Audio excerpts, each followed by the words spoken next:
Bonjour la classe. This is the whole sentence builder to describe a pet. That's why it's called description de l'animal. So description of the animal. So we can start by this phrase. That is probably the best way to start. Voici mon animal domestique. That means here is my pet. You can say also voici mon animal de compagnie. That's the same expression for pet basically. It's a companion animal and this is a domestic animal. And when you say voici mon animal préféré, that's here is my favorite animal. So for the sentence builder, you have on the left column all the subjects.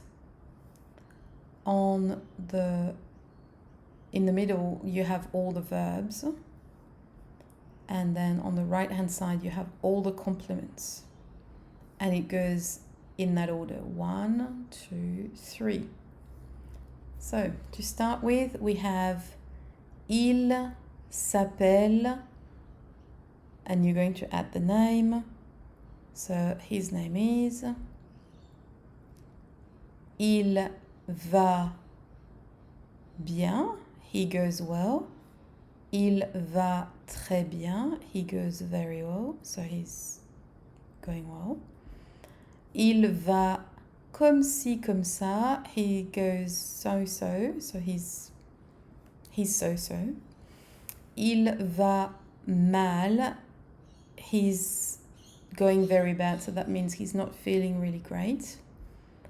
Il va très mal, he goes very bad, which means that he's not feeling good.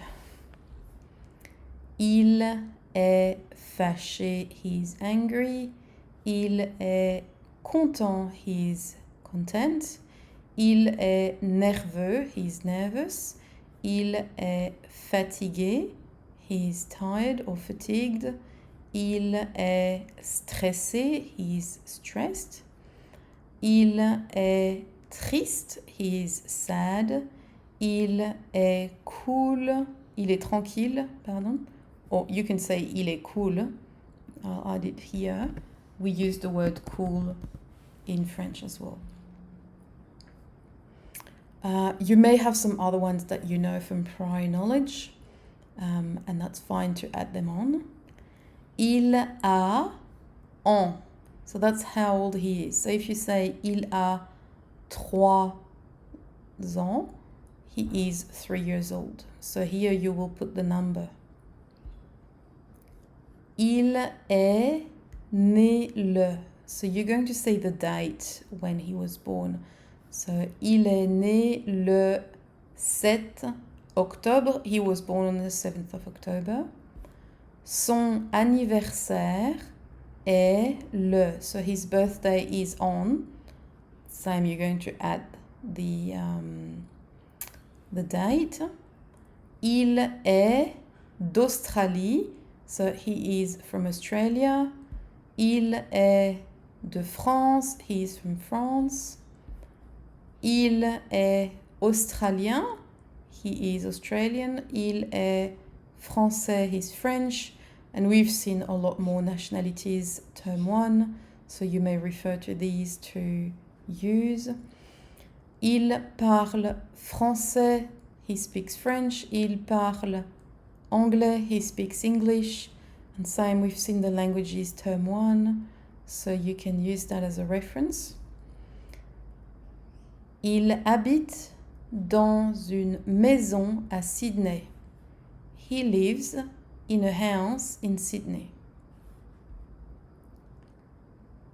Il habite dans un appartement à Perth. Now the little Z that you hear in dans une and dans un, it's, remember when we talked about the liaison and the fact that you're starting this word it's starting with a vowel and it's going to be easier to say dans une rather than dans une. So just for the liaison, the linking of the words together. So il habite dans un appartement à Perth. He lives in an apartment in Perth. Il habite en Australie. He lives in Australia. Il habite en France. He lives in France. And you can add other countries if you remember the other countries we've seen term 1. Il a visité Paris. So he has visited Paris. Il a visité Sydney. He has visited Sydney. Il a visité l'Australie. He has visited Australia. Il a visité la France. He visited France. Now we're going to do physical description because you're going to do your poster with your lost pet, so we have to be able to recognize it. Il a une grosse tête. Il a 2 petits yeux bleus. Il a une grande bouche rouge. Il a 2 grandes oreilles. Il a un petit nez. Il a un grand visage. Il a des longues pattes. Il a des longs poils bruns. So of course in that description you can customize. It's got a big face and a big head, but you might just change and say he's got un petit visage. You might want to say he's got a small mouth, une petite bouche, and you might not be right, it might be a different color, and so on. So feel free to customize to suit your needs and make a description that is very accurate and detailed. Il est gros. He is fat. Il est mince. He is thin. Il est musclé. So he's muscular. He has muscles. Il est petit. He is small. Il est de taille moyenne. So he's medium height. Il est grand. He is tall. Il porte des lunettes. He wears glasses. Il porte un chapeau. He wears a hat. Il porte une cravate. He wears a tie. Il porte un nœud papillon. Il porte un manteau. Il porte des chaussures. And the list goes on. You're welcome to add some extra things as you see fit for your poster and your description. We've seen that one before. Pairs is to weigh. So il pèse, and then you're going to add the kilos. Il mesure, he measures. How long or how tall is it? And then in centimeters, centimètres. Il est indépendant, cultivé, élégant, créatif, calme, dynamique, consciencieux, communicatif, enthousiaste, déterminé, observateur, patient, organisé, persévérant, spontané, optimiste, rigoureux, gentil, as well as bavard, talkative, and sympa, friendly. These are all how to describe your pet or favorite animal, their qualities. Now, what he knows to do, that's the fun part. Il sait jouer au football, so he knows how to play soccer. Il sait faire une mousse au chocolat. He knows how to make a chocolate mousse. That's handy. Il sait parler espagnol. Il sait communiquer avec le professeur. Il sait organiser un match de volleyball. Il sait jouer aux jeux vidéo. Il sait jongler avec 6 balles. So once again, that one, feel free to customize, and when you want to say il sait jouer au basketball, go for it.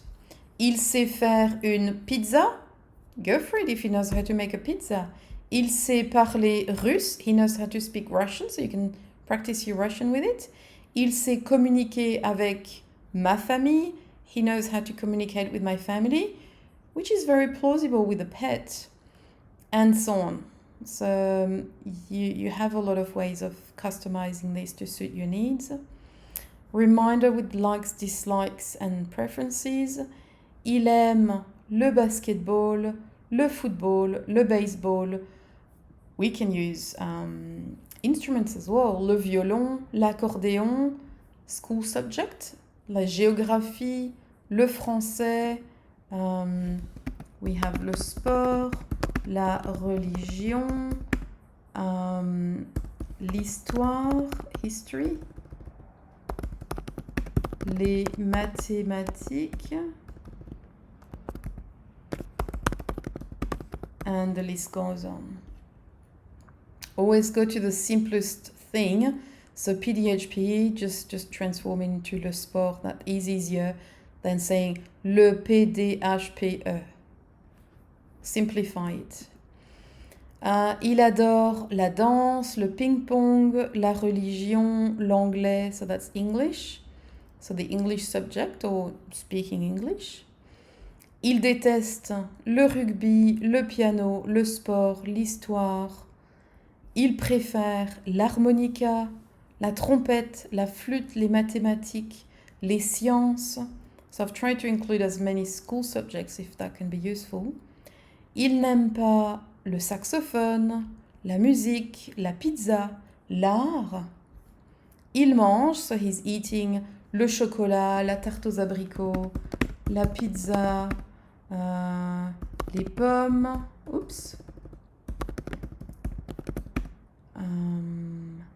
les kiwis, and so on. We have seen a lot of foods. Il boit l'eau, le lait. We could have le chocolat chaud, le thé. We've done quite a few drinks as well. Il écoute, so he's listening to music. Il écoute de la musique, du rock, de la pop, de la techno, du rap. And then other things could be describing him. Il est fatigant, so he's tiring you, like he's exhausting. He's exhausting you. Il est rigolo. Il est marrant. These are 2 words for fun. The marrant might be easier for you to say. Il est intéressant. He's interesting. And then you can make longer sentences by using the quand, which means when. Quand il fait beau, il aime faire du sport. Quand il fait mauvais, when it's a bad weather, il adore manger une pizza. Quand il fait froid, il préfère boire un chocolat chaud. Quand il fait chaud, so when it's hot, il déteste faire un puzzle. Et voilà, faire de la lecture, by the way, is to do some reading. We had that word in most of the sentences, most of the lessons, at the start of the year when you were doing some reading at the start of the lesson. And we've seen that a bit later. So la lecture is the reading. Et voilà, c'est fini.